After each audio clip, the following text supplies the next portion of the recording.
Hello students, this is Pooja, your math teacher, and in this video we are going to do fifth and last question of exercise 4.4. So let's read the statement. We have a statement: is it possible to design a rectangular park of perimeter 80 meter area, and area, यहाँ पर and आएगा, and area 400 meter square. Okay, if so find its length and breadth. उन्होंने बोला है question में कि क्या ऐसा रेक्टेंगुलर पार्क डिज़ाइन करना पॉसिबल है जिसका पेरीमीटर 80 मीटर है एंड एरिया कितना है 400 मीटर स्क्वायर. सो सबसे पहले हम ये चेक करेंगे कि क्या ऐसा रेक्टेंगुलर पार्क डिज़ाइन करना पॉसिबल है या नहीं. तो हमारे पास गिवन डेटा क्या है. सॉल्यूशन में सबसे पहले हम देखेंगे कि हमारे पास गिवन क्या है. पेरीमीटर of rectangular park कितना गिवन है हमारे पास 80 metre. Okay, and area of rectangular park हमारे पास कितना है 400 मीटर स्क्वायर. ओके, तो उसकी लेंथ एंड ब्रेथ अब हम क्या करेंगे, लेट करेंगे. Let length of the, find out भी हमें लेंथ और ब्रेथ करना है, दैट्स वाई भी हम लेंथ और ब्रेथ लेट कर रहे हैं. और दूसरी चीज़ ये है कि इन दोनों पेरीमीटर और एरिया के फॉर्मूलाज में लेंथ और ब्रेथ यूज़ होती है, दैट्स वाई भी हमें लेंथ और ब्रेथ लेट करनी ज़रूरी है. दैट्स वाई हम यहाँ पर लेंथ और ब्रेथ लेट करेंगे. Let length of the rectangular park, इसे ऐसे नीचे नीचे लिख देते हैं ना. Let length of rectangular park x metre, ठीक है, and breadth of rectangular park y metre. Right, अब देखो लेंथ और ब्रेथ हमने लेट किया. अब from this two formulas we know that perimeter of rectangular park, एक रेक्टेंगल का पेरीमीटर क्या होता है 2 into length plus breath. Length कितनी है हमारे पास x प्लस ब्रेथ कितनी है हमारे पास y, इक्वल्स टू, यही होता है ना perimeter, 2 into length plus breath. Length x है, ब्रेथ y है, तो ये इक्वल्स टू कितना हो जाएगा. ये पेरीमीटर है, पेरीमीटर कितना गिवन है 80 मीटर गिवन है. वी नो दैट जब फॉर्मूला अप्लाई करते हैं तो जो यूनिट्स है वो कैंसिल हो जाते हैं. ये भी तो मीटर्स में है, ये भी मीटर में है, तो ऑब्वियसली वो कैंसिल हो जाएगा. ठीक है, यूनिट्स कैंसिल हो जाएंगे. अब ये हमारे पास इसके इक्वल है. ओके, ये हमारे पास इक्वेशन नंबर 1, इसे भी ले सकते हो, इसे थोड़ा सिंप्लीफाई भी कर सकते हो. यहाँ पर x प्लस वाई किसके इक्वल आ रहा है 80. ये 2 यहाँ पर मल्टीप्लाई का है, यहाँ जाकर डिवाइड का हो जाएगा ना. 2 1 ज़ा 2, 2 4 ज़ा 8. सो हमारे पास x प्लस वाई कितना आ रहा है 40.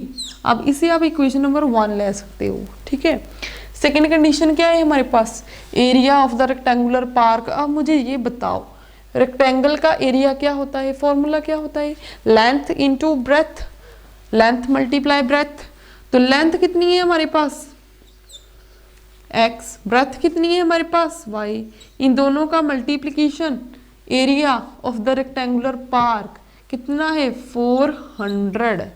तो ये आ गया सेकंड स्टेप हमारे पास. अब यहाँ से आप ऐसा करो, किसी एक की वैल्यू फाइंड आउट कर लो. मान लो यहाँ से आप y की वैल्यू निकाल लो. y इक्वल्स टू क्या आ जाएगा 400. ये x यहाँ पर मल्टीप्लाई का है, इस साइड डिवाइड का हो जाएगा ना x. 400 बाई x आ गया ना हमारे पास x. ठीक है, y की वैल्यू हमारे पास क्या आ गई है, यहाँ पर एक दोबारा से लिख देते हैं क्लियर करके. y इक्वल्स टू क्या आ रहा है यहाँ से 400 ओवर x. तो इसे क्या करेंगे, पुट इन 1, इक्वेशन नंबर 1 में इसे पुट कर दो.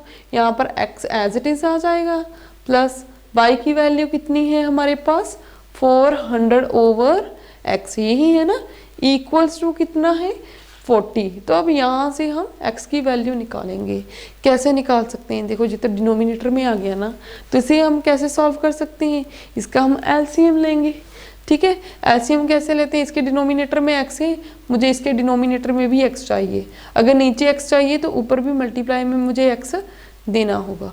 तो अब क्या आ रहा है, ऊपर क्या आ रहा है एक्स स्क्वायर प्लस यहाँ पर क्या आ रहा है 400, डिवाइड में क्या आ रहा है, एक बार x आ जाएगा ना, डिनोमिनेटर सेम है तो इक्वल्स टू 40।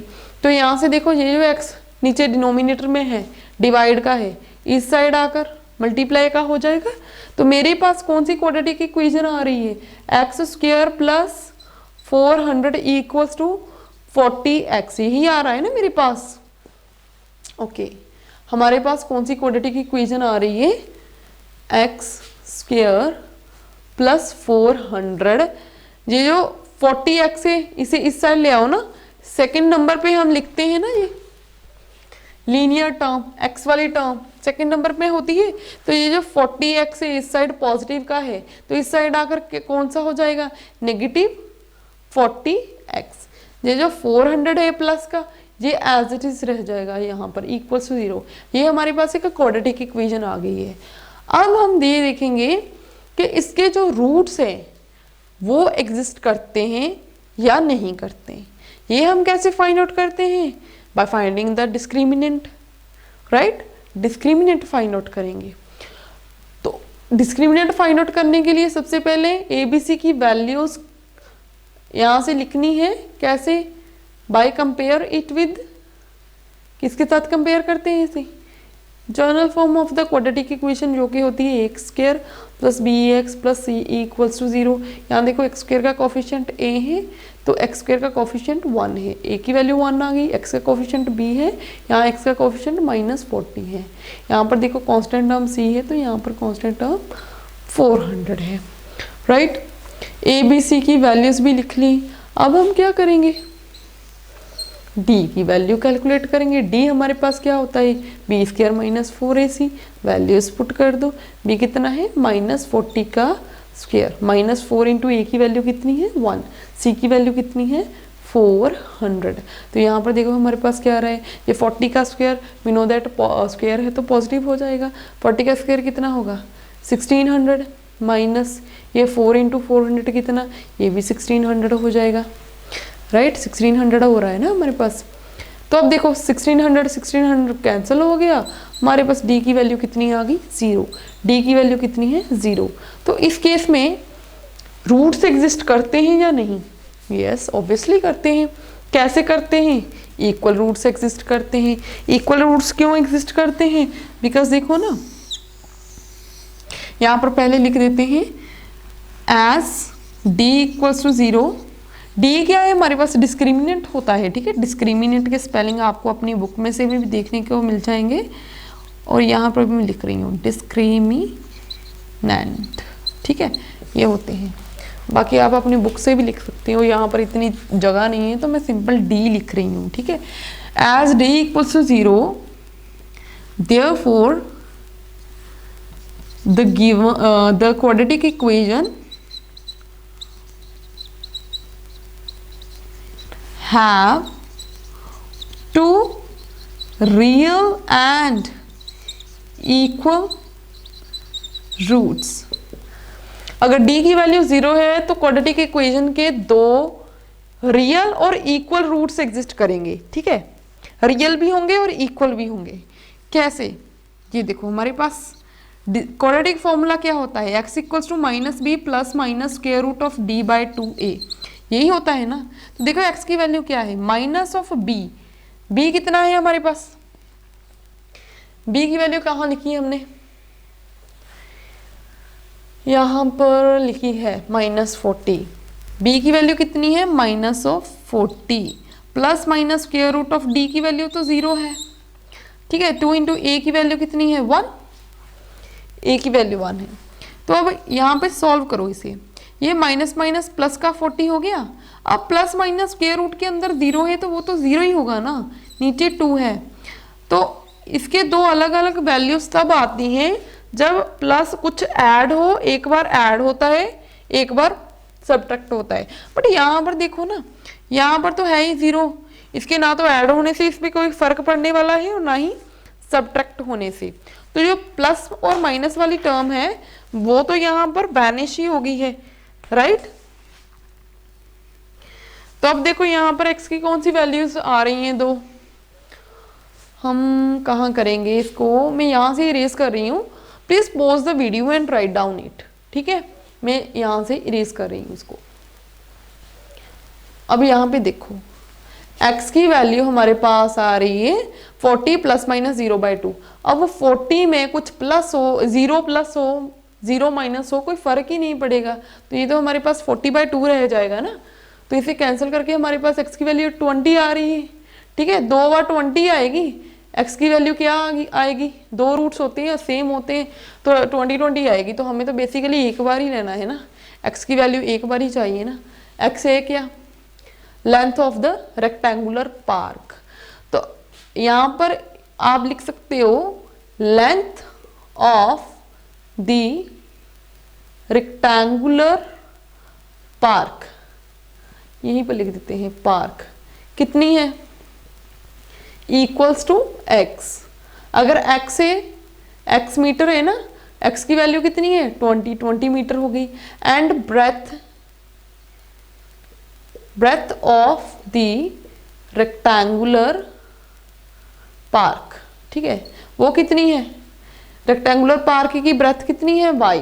अब मुझे ये बताओ y किसके इक्वल है, देखो y किसके इक्वल है, 400/x, 400/x के इक्वल है। तो 400/20, 0 से 0 कैंसिल, यहां से ये कैंसिल, तो कितना आ रहा है अगेन 20, ठीक है। तो y की वैल्यू कितनी आ रही है 20, यहाँ पर फिर से 20 आ रहा है, यस 20 आ रहा है, 20 मीटर। तो इसकी जो लेंथ है वो भी 20 मीटर है, जो ब्रेथ है वो भी 20 मीटर है। सो यहीं पर ये क्वेश्चन होता है खत्म। तो अब ये इस क्वेश्चन के साथ ये एक्सरसाइज भी खत्म होती है और इस एक्सरसाइज के साथ जो चैप्टर भी खत्म होता है। तो अब हम स्टार्ट करने वाले हैं 5th chapter, that is arithmetic progression. So मिलते हैं न्यू वीडियो में एक न्यू चैप्टर के साथ। तब तक के लिए good bye and take care.